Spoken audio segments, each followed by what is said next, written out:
ধানমন্ডি কার্যালয়ে সমসাময়িক বিভিন্ন বিষয় নিয়ে সংবাদ সম্মেলনে কথা বলছেন আওয়ামী লীগের সাধারণ সম্পাদক ওবায়দুল কাদের। সরাসরি আমরা সেখানে চলে যাচ্ছি।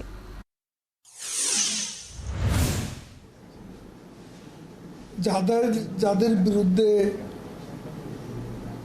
তদন্ত হয়ে অনেকের বিরুদ্ধে মামলা হয়েছে, সে মামলা এখনো চলছে, কনভিকশনও হয়েছে।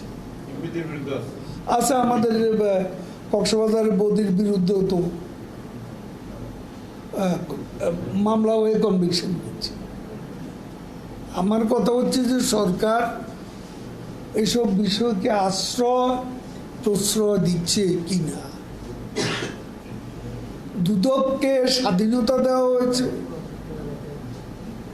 যে যত প্রভাবশালী কেউ দুর্নীতি করলে তদন্ত করা, মামলা করা, তাদের এটা নিরঙ্কুশ স্বাধীনতা রয়েছে। আর আমরা অন্ধকারে ডিল ছুলব কিভাবে? তা যার বিরুদ্ধে তদন্ত হয়নি, দুর্নীতির কোনো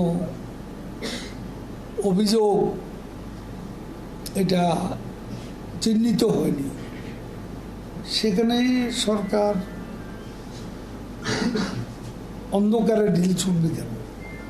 এটা আপনারা যারা প্রেসে আছেন, মিডিয়াতে আছেন, আপনাদের কোনো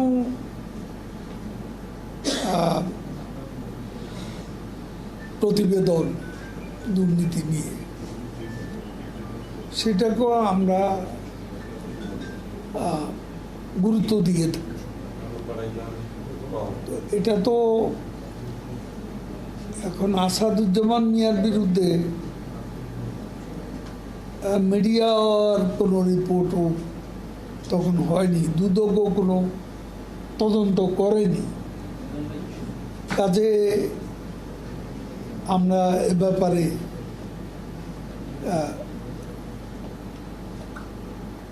তখন আমরা কি করে জানবো? আর এরা তো সবাই ব্যক্তি, এখন ব্যক্তির দুর্নীতি,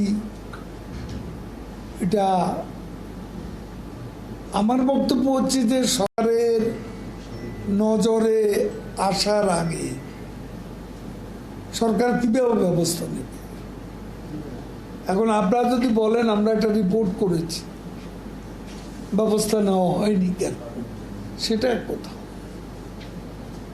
কিন্তু আমাদের যখনই নজরে এসে আমরা এটা করেছি, এবং এটা বাংলাদেশে আর কোনো সরকার আফটার 75, জিয়াউর রহমান সাহেব, জানাল আরশাদ সাহেব, তারা ক্ষমতায় ছিলেন, এবং বেগম খালেদা জিয়া, তারা তো তাদের নিজেদের দলের সন্ত্রাস, দুর্নীতি, অনেকের বিরুদ্ধে অভিযোগ ছিল। ধানমন্ডি কার্যালয়ে সমসাময়িক বিষয় নিয়ে কথা বলছেন আওয়ামী লীগের সাধারণ সম্পাদক ওবায়দুল কাদের। আমরা সেখানে ছিলাম। বিস্তারিত থাকবে পরবর্তী সংবাদ সংযোগে।